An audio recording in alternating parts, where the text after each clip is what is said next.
So the paramedics kept on asking my husband all those questions. If I drink and all that, my husband says no, she doesn't drink. Just you know, only at events. A glass or two. Then they mentioned all the drugs they know. He said, no, this is my wife. We don't do drugs in this house. We don't do such things. They said, okay.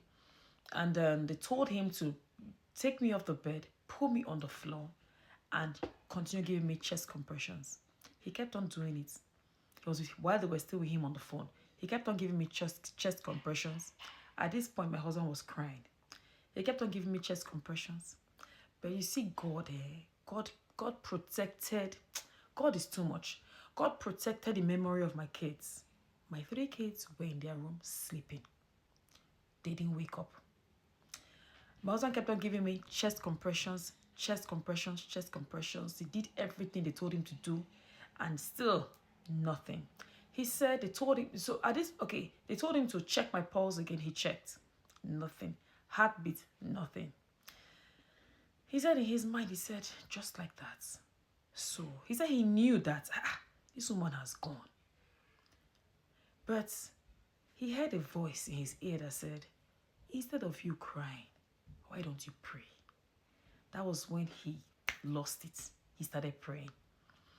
He prayed and prayed and prayed. I was crying. I was praying. I was praying, crying and praying.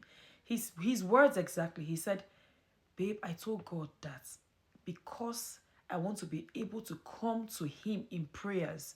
Whenever I need anything, I want to be able to come to him in prayers. That's why I keep my hands clean. That's why I don't do nonsense, because I want to be able to do what? Come to him in prayers over my wife and my children. And that he has a confidence with God over my life. He has get you a man that prays for you. Get you a kind man and a man that prays. Yeah. So he has told God how many years he wants his wife to live on earth. And he has a covenant with God over me and the children. And he kept on praying. And he was telling God, remember my deal with you. Remember my covenant with you.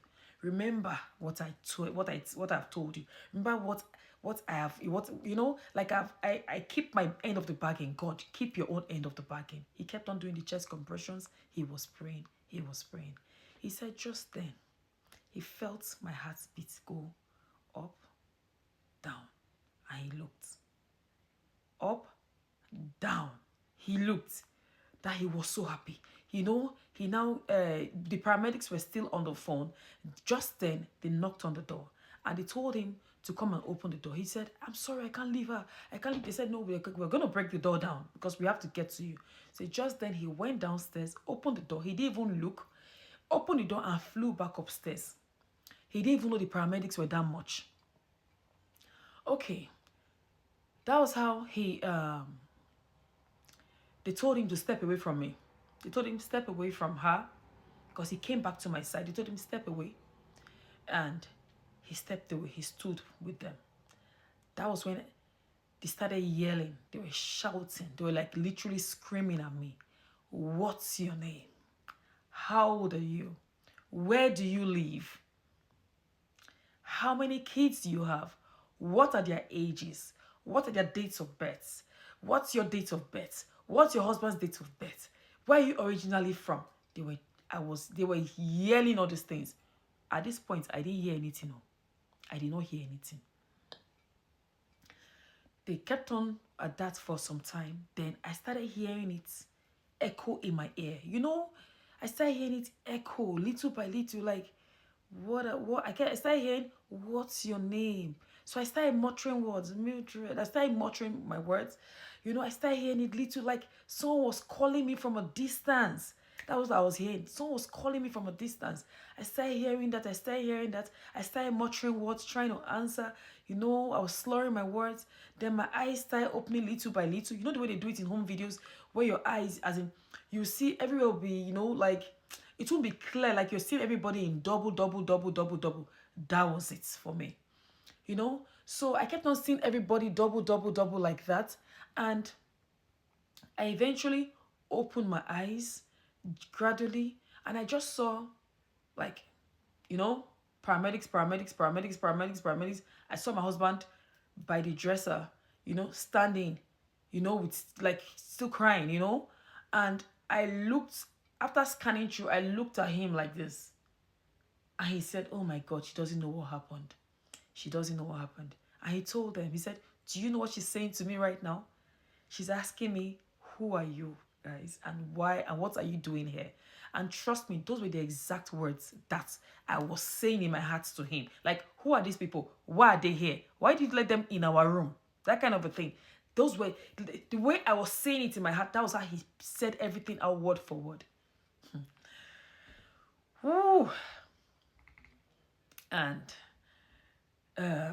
they kept on talking to me. They kept on talking to me, trying to, like, juggle my memory, I will say some things. I will mix up my children's date of birth. I will mix up their names. I will mix up my name. I was mixing up a lot of things, just like that, until I started getting it. I started getting it, and I started getting it. Eventually, it started getting better. Then I tried to get up. I couldn't. My husband helped me up. And because I was wearing a lingerie, right? I went to bed. So my husband got me up, took me into closets, and then dressed me up. And I was still trying to talk to him, like, what's going on? The man was too overwhelmed to talk. His joy was that she's back. She's alive. That was it. Then the paramedics, the way they do it in movies. Hey, the way they whisked me away, put me. I was telling them, no, I can't walk. They said no. They put me on the stretcher, strapped me up, bish like this, put me at the back of the ambulance, turned on the siren. At the back of the ambulance, I was looking at my husband like, you are lying there, take me. What happened? He's like, babe, just follow them, go.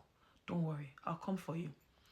Do you know that at the back of the ambulance, the paramedic that was with me said, he kept on questioning me, how old are you? Those questions they were asking me, he continued. Then he now said, ma'am, I want to tell you, you are lucky your husband found you when he did. Any minute from that would have been over. Now let me tell you, it wasn't my husband. It was God that woke him up. The Holy Spirit, Jesus Christ, God himself woke my husband up. He came. When they say, when I see the blood, I will pass over. As in put the mark on the lintel of the doors. The spirit of death came, like my husband would say. But God drove it out of our house, because it says, your hands are clean, your heart is clean, and God fought for you. God heard my cry and everything. He heard your mother's prayers, my prayers over your life. Like my mother would say, Nata, your husband is your halo. Each time things want to just go south, God just uses him to arrange things. Ladies that are not married yet, please, you want to get married to a man that prays for you. So at the back of the ambulance, the paramedic was just questioning me, trying to joggle my memory so that so that I won't have any sort of memory loss. That was how we got to the hospital. I think, was it Grace's Hospital? Yeah, I think it's Grace's Hospital. Then we're still in Winnipeg, Manitoba. Grace's Hospital, when we got there, boom, they moved me. As in, there was a bed, everything set up waiting for me. I was there. There's nothing they did not strap up to my body. I was like a lab rat. All the gumming tips, everything from my head, all over my body, it was on me. And the Italian doctor, he's an older man, like almost in his 60s thereabouts. He checked and checked. They did everything. They ran all the tests in this world on me. There's no test they did not run on me. The Italian doctor said, Mildred, I don't know what it is about you clearly, but he said, I don't know what it is about you, but clearly God has a purpose for your life. He said, are you a Christian? I said, yes. He said, you go to church? I said, yes. He said, continue going to church, continue praying, continue to be good. He said, because God just decided to keep you alive. He said, God has a purpose for you. And I was just, at this point, I still did not know what happened to me. My husband has not gisted me. Hey, God, oh, thank you.